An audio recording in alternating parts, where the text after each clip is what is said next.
You guys know the drill. I had to spin back on Spider-Man vs. Venom, but this time I'll be covering the final battle because their fight was just way too spectacular for me not to make a video on it. And before we analyze this legendary fight between puny Parker and the rip-off version of Holland, I'm gonna ask all of you guys to smash that subscribe button because I see that some of you guys come back to watch these Spider-Man vids, but don't actually subscribe. So you better hit that button because I'm watching you guys right now.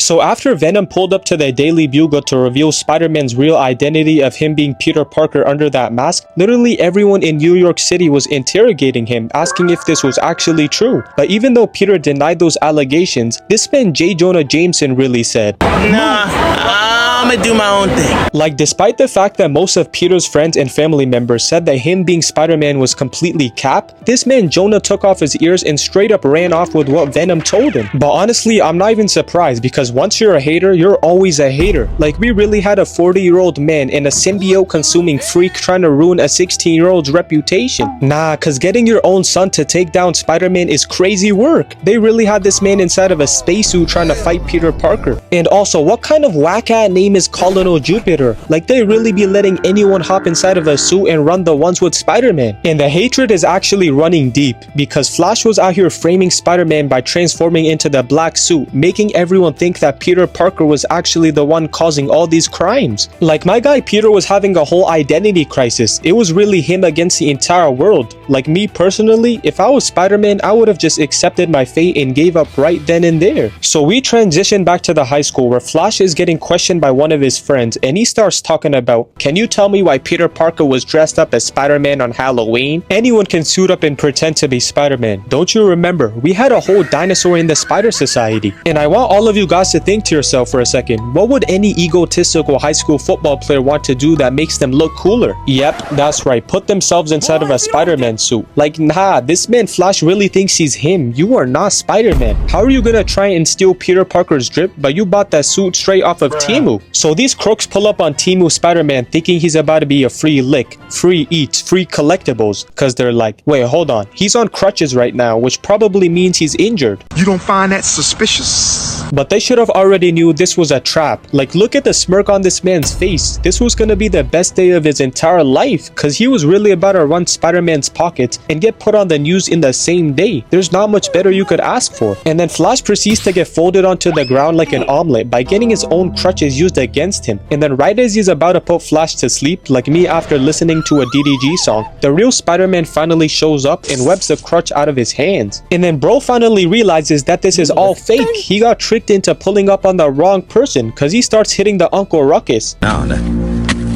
This can't be. So Spider-Man tells a crook to hold Flash's crutch, jumps over him, and then grabs the other one, just for Spider-Man to pack him up in one swing. And then Spider-Man uses good or reliable, which is Spidey senses, cause he senses the other one coming from behind, but Spider-Man leaps behind him and kicks him in the back, making both of them get tangled together. And I'm not even gonna lie, that's embarrassing.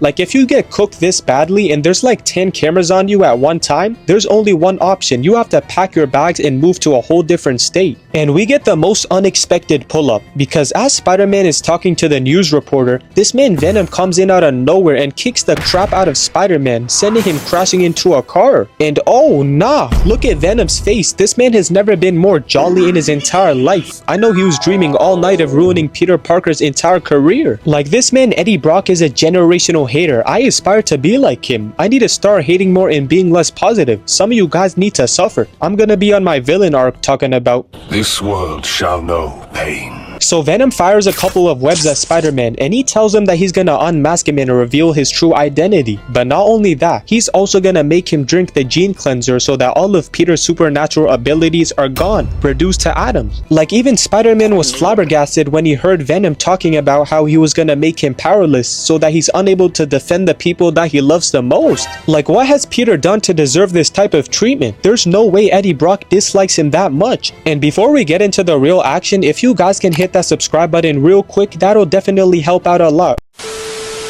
So the fight starts off with Venom launching at Spider-Man with a mean right hook, and I know he was tired of getting constantly stunned by Venom. And right as Venom tries going in for a second punch, this man Spider-Man says nope, and hits him with a double kick to the chin, knocking the taste out of Venom's mouth. Like, I know Venom felt that one deep down in his soul because his head almost came off of his body. That's how hard he got kicked. And this part actually had me on the very edge of my seat because Venom somehow manages to take off Peter's mask, which reveals his face, but then he flips upside down while still being unable to move because of the webs that have him glued against the car. But then Venom lands on top of the car, and Peter, being on some Wizards of Waverly Place type of timing, he sees that Spider-Man is no longer there. And yo, peep the facial expressions. This man really couldn't believe his eyes, and I low-key had the same reaction because how did bro just disappear that quickly? Where could he have gone? So Spider-Man snags back the mask from Venom and puts it on his face, and then right as Venom is about to toss a whole car at him, he suddenly webs him across the entire street and makes him spin around like a Beyblade. And of course Venom manages to make a safe landing by using his webs. Like, bro, take this in for a second. Imagine trying to explain to your car insurance company how your vehicle ended up like this. You can't even make anything up at that point. You're just gonna be sitting there trying to explain like your Z ass.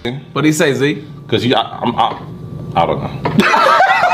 Spider-Man leaps forwards and throws a garbage can at Venom. Like, nah, there's no way he actually thought that move would have any impact on Venom. So Venom uses the car that's behind Spider-Man and webs it towards him and then smacks Spider-Man right in the back, making him eat the concrete, and then Venom lunges onto the car right after. But the job's not finished yet because Venom webs Spider-Man and makes him swing around town, sending him flying into the school entrance. And I'm not gonna hold you, Spectacular Spider-Man is moving like Tom Holland right now. He's looking like a straight fraud. And if you thought things couldn't get any worse, you were completely wrong because Spider-Man starts spamming a bunch of webs at Venom, but he's just eating them up like a Big Mac. Like, look at how Venom is walking towards Spider-Man. He's not even taking him a tad bit seriously. He's just toying around with him like it's Naruto versus Konohamaru. This is just straight up embarrassment. So Venom shoots a web at Spider-Man, but he says weave. And bro, look, this man just caused an entire hole in the stairs just by one single web. Like, I don't know what they put inside of that symbiote, but they should have never gave it to Eddie Brock because it's just way too overpowered. That's like giving the Infinity Gauntlet to Thanos. It's just not fair. And at this point, Spider-Man isn't even trying to fight Venom for real. He's just running away. But I guess his controller just disconnected because he stood still, which sets up Venom for a perfect double knee kick like he's Robin, and he makes Spider-Man bash against the helicopter. Venom grapples over to Spider-Man, and I know the people inside of the chopper were pissing their pants because imagine a 350-pound giant just jumping around on your helicopter while you're just trying to enjoy the view from up above. Like, that's pretty scary if you ask me. I would have just jumped out of the helicopter and hoped somebody would just catch me. So Venom hits him with a scrumptious knuckle sandwich, making Peter fly to the ground. And bro, this man is just doing way too much now because Venom breaks off of the propeller, making the passengers fly towards their death. But then Spider-Man comes in clutch and gives them a soft landing with his spiderwebs before the helicopter crashes and makes the entire school burn down. But right as Spider-Man is floating in the air, this man Venom swings in and kicks Spider-Man through the window and straight into the building. And then this freaky ass creature starts crawling onto the wall, and then he does Spider-Man in the worst way possible. Like, I would not tolerate this kind of disrespect if it was me. This dude Venom grabs Spider-Man and slides him off of the table just like this and slams him against the wall. Bro, I had to double check if I was watching the right show cause ain't no way it's called Spectacular Spider-Man, but this man is getting beat to a pulp. Like, not even Tobey Maguire was getting cooked this badly in his own movie. You're a victim. And while Venom is distracted by Gwen Stacy, he just hops onto him like he's his dad or something, and then Spider-Man tells everyone to evacuate the area before he devours them like Rod Wave eating an entire bowl of KFC. But this is where Spider-Man finally turns the tables around because he takes his head and slams him against the roof, and then Venom grabs him and swings him out of the window. But Spider-Man said he got more in the tank. It's not over just yet because he says, "Come here, boy," and then kicks him directly in the face, then proceeds to smack him with a projectile, leaving this Looney Tunes imprint. So Venom brings him back inside of the high school, and Peter finally uses his brain for once and slams a baseball bat against the locker, which makes Venom tweak out completely because he falls down on all fours. But that angered him quite a bit because he gets back up and breaks the entire bat in half, and that was definitely a sign for Peter to dip out of there as fast as he can. And then Spider-Man proceeds to dive down to the first floor, and he turns into Michael Jackson, Smooth Criminal, cause he hits these clean dodges, not letting a single one of Venom's webs touch him. And Venom was not paying attention to his surroundings because he falls to the ground and takes a bit of fall damage. And basically the fight ends with Venom putting Spider-Man into a high school bully pose, and then he shoves the gene cleanser down his throat. Like, pause, I'm not even gonna say anything, but that was very questionable. But yeah, the mission was successful and Venom loses all of his symbiote abilities and everything is back to normal. And yeah, that's the end of the video, and if you guys enjoyed this and made it to the very end, might as well hit that subscribe button because I will be making more Spider-Man videos, so you guys don't want to miss out on that. But yeah, I'll catch y'all later. I'm out.